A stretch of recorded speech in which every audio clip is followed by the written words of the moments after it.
Kolejnym pytaniem, na które chcemy uzyskać odpowiedź, jest pytanie, dlaczego wiele osób do dziś dnia Powstania Śląskie nazywa bardzo prosto wojna domowa. Konflikt ten miał wszelkie znamiona lokalnej wojny domowej. Notabene nie był niczym specyficznym, gdy idzie o tego rodzaju konflikt lokalny czy regionalny. Przypomnijmy, wojna secesyjna USA i dramatyczny podział stanu Virginia, który w większości opowiedział się po stronie Konfederacji, ale z niego wyodrębnił się stan West Virginia, czyli Virginia Zachodnia, który dochował wierności Unii. W pewnym sensie tego rodzaju konflikt miał miejsce na Górnym Śląsku. Przecież bywało, że dwaj bracia walczyli po przeciwnej stronie. Konflikt tymczasem zaogniał się i dochodził do momentu kulminacyjnego. Trzecie Powstanie Śląskie wybuchło w nocy z 2 na 3 maja 1921 roku i miało na celu zmianę niekorzystnych dla Polski wyników plebiscytu. Plebiscytu, który miał zdecydować, do którego z państw będzie należał Górny Śląsk. A więc Trzecie Powstanie Śląskie było jawnym pogwałceniem traktatu wersalskiego. W końcu doprowadziło to do fatalnego w skutkach podziału Górnego Śląska. Ten podział prowadził do sytuacji, że w świadomości społecznej Ślązaków mieszkańcom polskiej części Śląska już w latach 30. bliżej było do Krakowa niż do Gliwic.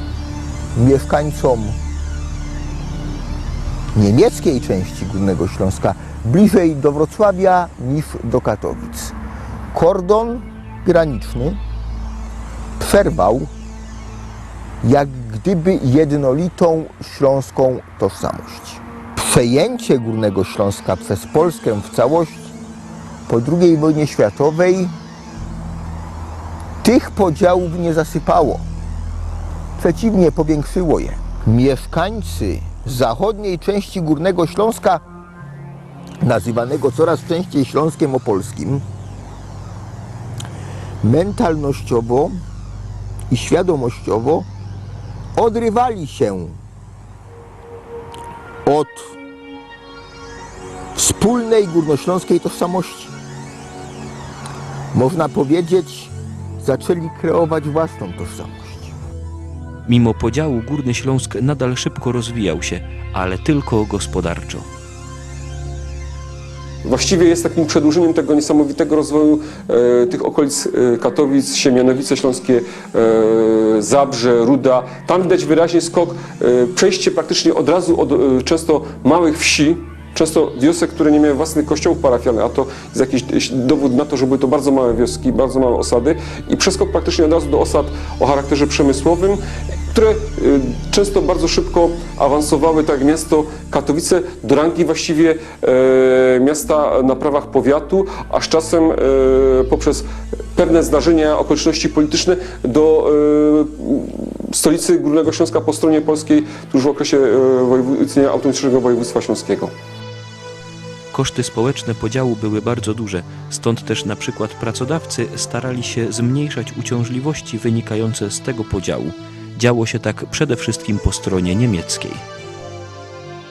To był też jeden na pewno też z istotnych elementów tutaj, które decydowały o tym, że właściciele wielkich latyfundiów górniczych, Donecmarkowie, Ballenströmowie, czy Szafgoczowie, czy wiele innych rodzin mniejszych, o może nawet często nie szlacheckim pochodzeniu, starali się tym ludziom zapewnić podstawowe warunki do normalnego funkcjonowania.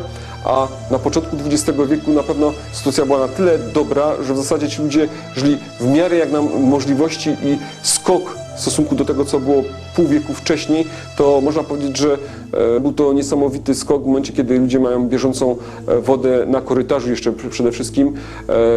Możliwość także uzyskania w niektórych miastach mieszkań o lepszym standardzie, włącznie z kanalizacją, z toaletą, no to rzeczywiście możemy mówić o niesamowitym skoku, a na pewno w wielu przestrzeniach życia możemy mówić o kontynuowaniu rozwoju. To podniesienie poziomu życia sprawiło, że niejednokrotnie córki i synowie powstańców śląskich po niemieckiej stronie kordonu granicznego uważali się za Niemców bez żadnych ale. Graniczne tereny między Sosnowcem a Katowicami, czyli jednocześnie granica między II Rzeczpospolitą a Republiką Weimarską, stały się areną wielu walk, bratobójczych walk.